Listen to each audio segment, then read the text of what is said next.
Assalamualaikum warahmatullahi wabarakatuh. Halo people, gimana kabar kalian? Semoga baik-baik aja ya. Di video kali ini kita akan bahas sebuah film yang cukup menarik, yaitu film yang mengisahkan kehidupan dan nasib para buruh kerja kontrak yang diperlakukan semena-mena oleh perusahaan tempat mereka bekerja. Gak usah lama-lama lagi deh, langsung aja yuk kita ke filmnya.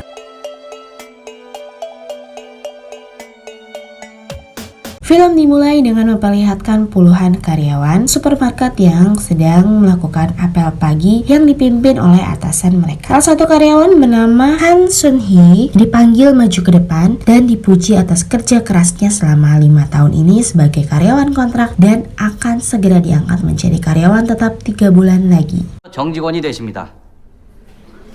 부러워들 말고 회사가 살아야 우리가 산다. Setelah apel pagi selesai, semua karyawan kembali ke job desk-nya masing-masing. Dan bagian kasir menjadi bagian yang paling riskan karena harus berlaku sopan apapun yang terjadi terhadap pembeli. Karena moto di supermarket ini, pembeli adalah raja. Jadi sesalah apapun pembeli, karyawanlah yang harus minta maaf. 행복한 하루 되십시오, 고객님. Saat itu pengawas bernama Choi datang menghampirinya. Sepertinya pengawas Choi minta tolong kepada Sun Hee dan Hemi untuk membantu di gudang karena karyawan magang tidak masuk hari ini. Sun Hee yang polos langsung mengangguk walaupun ia sangat lelah. Namun Hemi langsung menolaknya dengan alasan ada urusan lain. 교수님. Pengurus lain yang bernama Dong Jun datang mengunjungi ibu-ibu dengan membawakan mereka makanan. Perusahaan itu melayani karyawan tidak tetapnya dengan sangat buruk. Walaupun begitu, mereka tetap bergembira terlebih setelah kedatangan Dong Jun. 이거 다 먹어버렸네. 뇌물 맞고 Sun Hee yang merupakan seorang ibu rumah tangga yang setiap harinya sebelum berangkat kerja ia selalu menyiapkan sarapan untuk anak-anaknya. Namun ia melihat Taeyong, anaknya menghela nafas saat ia mengambil ponselnya yang jadul itu. Lalu Taeyong bertanya kapan ayah pulang. Sebagai pelaut, ayah baru akan kembali 5-6 bulan lagi. Sepertinya tak ada harapan bagi Taeyong untuk segera berganti ponsel baru. Melihat kegundahan anaknya itu, Sun Hee berjanji akan membelikan ponsel baru sepulang ia kerja. 엄마 바꿔줄게. 핸드폰. 뭐 이거 모르거든. Di sekolahnya, Taeyong, gurunya membagikan surat persetujuan orang tua untuk karya wisata. Surat tersebut dikumpulkan minggu depan dan semua siswa wajib mengikutinya. Namun, ada salah satu siswi yang langsung mengumpulkannya dan ia berkata hasilnya akan tetap sama meskipun ia kumpulkan minggu depan. 누가 지금 내래? 다음 주까지 내랬잖아. 다음 주에 내도 똑같아요. Saat jam makan siang, kartu makan siang Taeyong tak bisa digunakan karena tagihannya belum dibayar. Ia sangat malu lalu berlari meninggalkan kantin. Sementara di supermarket, Sun Hee bekerja semakin giat karena sebentar lagi ia akan diangkat menjadi karyawan tetap. Saat sedang mengambil barang dalam gudang, Taeyong menelpon karena ia kesal tagihan makan siangnya belum dibayar. Padahal Sun Hee sudah diingatkan kemarin oleh anaknya itu. 여보세요? 어머, 깜빡했다. Tiba-tiba saat itu juga Sukyung melempar sebungkus roti pada Taeyong. Sukyung juga datang menghampirinya dan berkata bahwa tidak ada lagi yang menggunakan ponsel lipat di kelas selain mereka berdua. Dan sebelum pergi, Sukyung berpesan kepada Taeyong bahwa ia tetap bisa makan di kantin walaupun kartu makan siangnya tak bisa digunakan. 쓸걸? 너랑 나 정도? 먹어. 뭐 어때? Kembali ke supermarket, Hemi mendapat masalah karena seorang konsumen diduga mengambil barang yang masih ada barcode-nya. Namun pelanggan ini kekeh kalau barang tersebut ia beli di luar negeri. Pengawas Choi yang melihat hal ini langsung minta maaf atas nama supermarket pada pelanggan tersebut. 고객 물건에 함부로 손을 대질 않나. 고객을 째려보질 않나. Lalu tiba-tiba pengawas Choi masuk ke ruangan loker karyawan dan ia menyuruh semua karyawan untuk keluar kecuali Hemi. Rupanya pelanggan yang tadi berkonflik dengannya datang bersama anaknya. Kemudian Hemi diminta berlutut dan meminta maaf pada pelanggan itu. Ya, walaupun hatinya sangat perih, ia harus melakukan itu agar tak kehilangan pekerjaannya. 무릎 꿇고 사과하라 그래.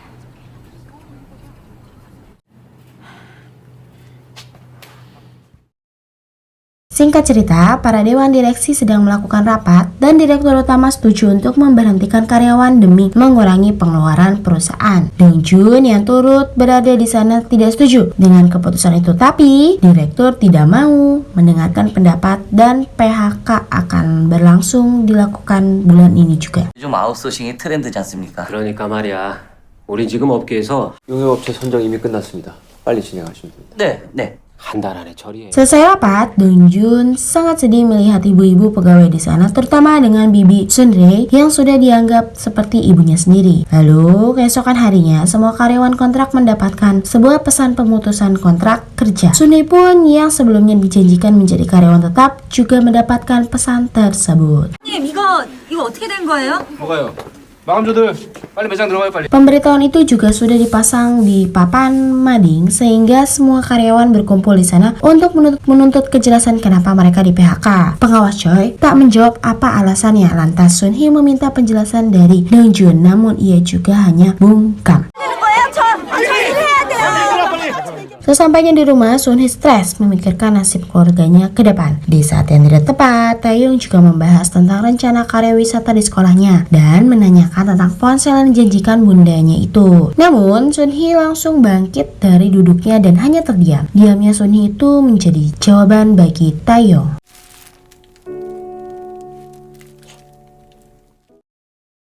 Di malam itu juga, Sun Hee pergi ke pertemuan karyawan paruh waktu. Mereka di sana protes akan keputusan perusahaan yang semena-mena itu. Kemudian, mereka mengisi formulir anggota serikat buruh karena mereka percaya jika mereka bersatu, hak mereka pasti bisa didapatkan kembali. 뭉치면 살고 흩어지면 죽는다. Dan semuanya sudah mendaftar sebagai anggota serikat buruh. Sun Hee, Sun Rae, dan Hyemi terpilih sebagai perwakilan untuk bertemu dengan pihak perusahaan. 단판 치러 가입시다. Di sisi lain, Dong Ju terus membujuk pimpinan untuk bertemu perwakilan karyawan. Namun ia selalu ditolak dan sementara itu Sun Hee, Sun Rae, dan Hyemi tetap menunggu di ruangan. 좀 있으면 진짜 떨어지겠지. 아줌마들이 해봤자지 뭐. Mereka akhirnya pun menyerah dan kembali ke ruangan ganti. Karena tak ada tanggapan dari perusahaan, Hyemi menyarankan semuanya untuk mogok kerja. 파업이요. 파업이요? Di hari berikutnya semua karyawan diberikan kaos persatuan buruh. Mereka akan mulai mogok kerja besok hari pukul 4 sore. Dengan begitu perusahaan pasti terpengaruh karena berimbas pada keuntungan. 파업은 오후 4시부터니까 오픈전은 평소처럼 근무하시면 돼요. 아셨죠? Waktu yang ditunggu pun tiba. Semua karyawan yang tidak bertugas telah berkumpul. Sementara Sun Hee tak nampak batang hidungnya. Ia masih ragu untuk memakai kaos persatuan ini. Kemudian Sun Rae mengawalinya dengan membuka seragamnya dan memakai kaos persatuan mereka. Karyawan lain pun mengikuti dan segera pergi dari tempat kerja masing-masing.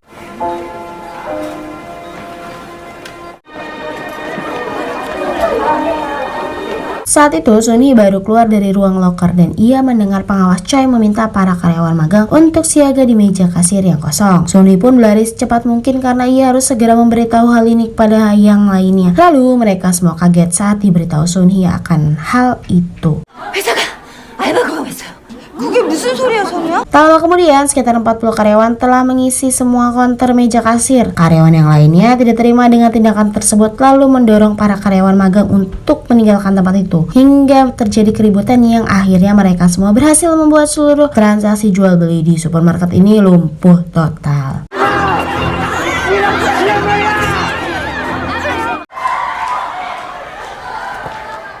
Malamnya, mereka semua tidur di supermarket beralasan kardus dan memakan makanan yang ada di sana. 계산대 아래서 자보기는 또 처음이네. Besok harinya, perwakilan karyawan yaitu Hyemi, Sun Hee, dan Sun Rae melakukan mediasi dengan direktur utama. Bukannya meminta maaf, justru pihak perusahaan malah mengancam bahwa apa yang mereka lakukan sekarang dianggap sebagai pendudukan properti ilegal atau pemberontakan aturan kerja, dan jika itu terus dilakukan maka akan berlanjut ke ranah hukum. 법 점거하고 계시는 거거든요. 불법은 회사가 먼저 저질렀잖아요. 바로 협상하는 걸로 하죠, 뭐. 에? Walaupun begitu, semua karyawan tidak gentar dan terus tinggal di supermarket. Di malam harinya, mereka saling bercerita tentang kehidupan masing-masing. Salah satunya adalah Hyemi yang merupakan single parent dan harus membiayai Minsu, anaknya seorang diri. 6살 서민수입니다.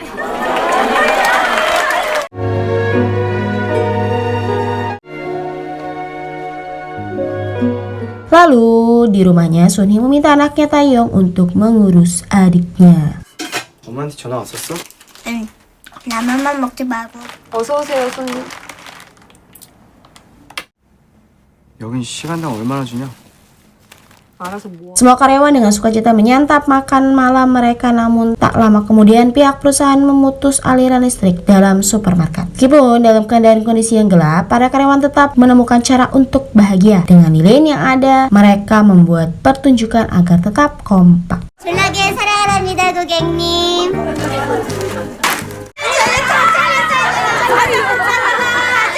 Di pagi harinya, dalam suasana yang masih gelap, tiba-tiba lampu kembali menyala. Puluhan polisi masuk dan membuat brigade perlawanan. Namun, semua polawan juga menarik paksa pendemo agar keluar dari supermarket. Para penegak hukum bahkan buta hatinya terhadap hak para buruh karena pada akhirnya semua pendemo dipenjara.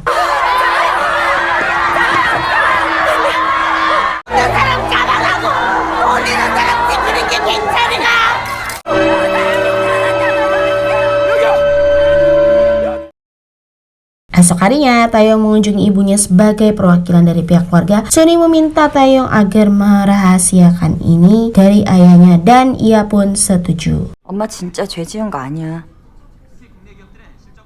Di kantor, Dongjun didatangi oleh atasan perusahaan dan diketahui ia juga bergabung dalam serikat pegawai. Lalu pengawas Choi dan direktur cabang menasihatinya untuk tidak berlaku demikian, tapi Dongjun tetap pada pendiriannya hingga ia pun dipecat saat itu juga. 무전기, 사원증 놓고 가세요. Setelah insiden kemarin, Sunroy dirawat di rumah sakit. Dongjun kemudian datang ikut membesuknya. Kemudian ia berkata pada Yemi bahwa karyawan tetap juga akan mengikuti serikat karena gaji mereka dipotong dan sebentar lagi akan dipecat. Akhirnya mereka sepakat bergabung dan Dongjun diangkat sebagai ketua perserikatan buruh. 위원장 맡으세요. 주시면 정말 열심히 싸우겠습니다. Singkat cerita, Dongjun melakukan tugasnya dengan baik. Para karyawan tetap yang setuju untuk bergabung dengan perserikatan mereka juga telah mendirikan tenda di depan supermarket dan meraih banyak dukungan.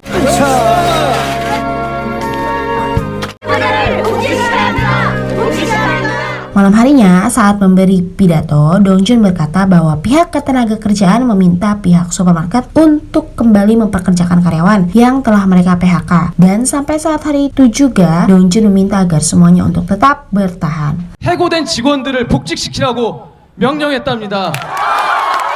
까지 싸울 수 있으시죠, 여러분? Sementara itu, Taeyong diam-diam juga bekerja sebagai karyawan paruh waktu di sebuah minimarket. Dirinya juga semakin dekat dengan Suk-kyung sampai-sampai ia berani mengajaknya makan ramen di rumah. 넌 라면 안 먹어? 내 앞에서 라면을 나자도 꺼내지 말라. Yemi juga kembali ke apartemennya sekedar berpamitan pada tetangganya karena ia akan tinggal di tenda untuk beberapa saat dan Minsu anaknya tidak masuk TK dulu untuk sementara waktu. Saat hendak pergi tiba-tiba seorang petugas pos datang mengantarkan sebuah surat padanya yang isinya kalau perusahaan memberi lembar kompensasi padanya untuk kembali bekerja. Hal itu diperkuat juga oleh pengawas Choi yang memasang papan pengumuman yang menyatakan bahwa karyawan yang kena PHK hanya 23 orang saja yang akan dipekerjakan kembali. Hal itu juga menjadi beban pikiran Dongju, Yemi, dan Sunhee. Mereka bingung haruskah memberitahu ibu-ibu yang belum mendapat kompensasi tentang hal ini. 그래서 조합원들 기분 어떻겠어요? 단순히 생활비 벌자는 게 아니잖아요. 백제계 약속권은 제가 농사님하고 상의해보겠습니다. Sunhee yang juga mendapat surat kompensasi sepertinya ia menolak tawaran emas tersebut. Di saat yang sama, Sunhee memarahi Taeyong yang baru pulang tengah malam. Namun Taeyong balik marah pada ibunya itu sehingga Sunhee pun refleks menamparnya dan membuat Taeyong kabur dari rumah. 왜 이렇게 늦게 다니냐고? 어? 집에 왜 들어오냐고!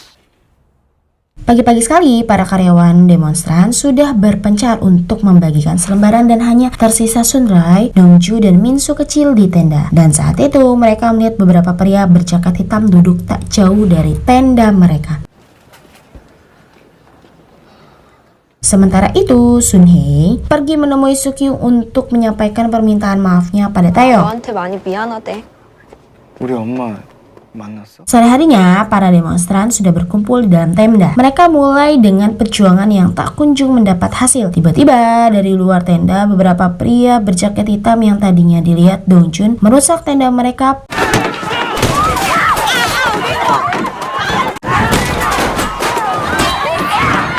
Para karyawan panik dan berhamburan keluar. Minsu terlepas dari pegangan Hemi karena terdorong orang-orang yang berdesakan. Sementara tenda sudah hancur, namun pasukan laknat itu masih saja terus memporak-porandakan tempat itu. Lalu Yemin menerobos barikade di depannya, dan saat membalik tenda ia menemukan Minsu, anaknya sudah tak sadarkan diri dengan kepala berlumuran darah. Di rumah sakit, Yemi terus menangis menunggu anaknya selesai dioperasi. Melihat penderitaan ibu-ibu ini, Dongjun tidak tinggal diam begitu saja. Esok harinya, seorang diri, Dongjun membagikan selembaran kepada warga, namun direktur yang melihatnya justru memprovokasi Dongjun hingga ia meninju atasannya itu berkali-kali. Sementara itu, asisten direktur langsung merekam kejadian itu.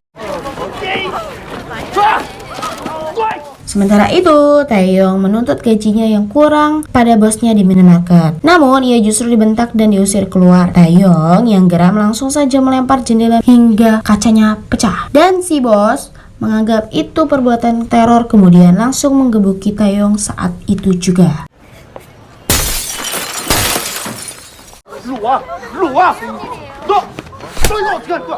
Di kantor polisi, Sunhee datang menjemput Taeyong dan ia terkejut melihat wajah anaknya itu babak belur. Pemilik minimarket meminta ganti rugi, namun Sunhee membalikkan keadaan dengan tuntutan penganiayaan karena memukuli anak di bawah umur dan memberi gaji tak sesuai perjanjian. Karena getakan itu, akhirnya mereka tak jadi ganti rugi dan Taeyong mendapatkan sisa kekurangan gajinya. 나머지 알바비.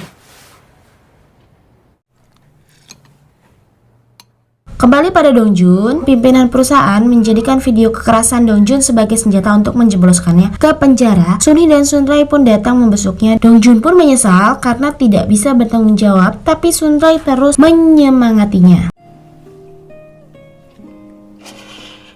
Saat sedang beristirahat, Sunhee menghubungi Yemi, lalu ia menceritakan kenangan mereka saat pertama kali berjuang. Walaupun kini Yemi kembali bekerja, Sunhee berdoa semoga suatu saat mereka bisa bekerja sama lagi. Dan tak terasa air mata Yemi mengalir begitu saja. 처럼 즐겁게 일하자.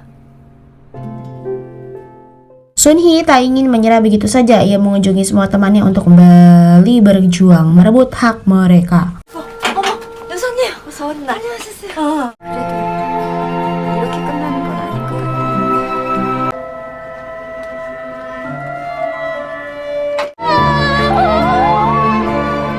Sesampainya di rumah, Sunhee menemukan rumahnya dalam keadaan gelap gulita. Anaknya Taeyong berkata bahwa PLN memutus aliran listrik karena tak kunjung membayar tagihan. Hal itu membuat Sunhee sangat stres. Namun, Taeyong kemudian menyodorkan gajinya untuk melunasi tunggakan listrik. Lantas, Sunhee sangat terharu karena selama ini ia tidak mengetahui bahwa anaknya diam-diam bekerja paruh waktu.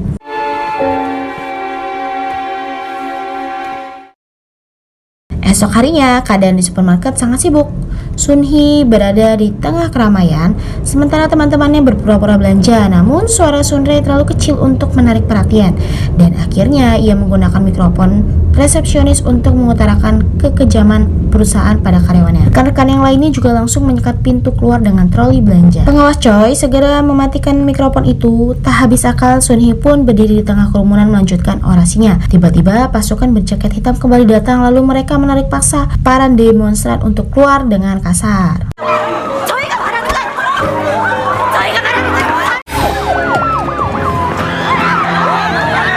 Di luar supermarket ternyata sudah ada polisi yang telah siap menjaga keamanan supermarket dan menangkap para demonstran. Sunray digelandang masuk ke dalam bus polisi, sementara Sunhee dan yang lainnya terus berusaha menerobos. Namun, kekuatan mereka tak sepadan dengan polisi bersenjata lengkap. Sunhee pun menjadikan troli belanjaan untuk mendorong barikade polisi. Akan tetapi, polisi kemudian menyemprotkan air ke arah demonstran hingga banyak yang tumbang. Dengan sekuat tenaga, Sunhee mencoba bangkit dan berlindung di balik troli. Dan di sanalah ia melihat Yemi ikut keluar membantunya bersama kawan-kawannya yang kembali dipekerjakan.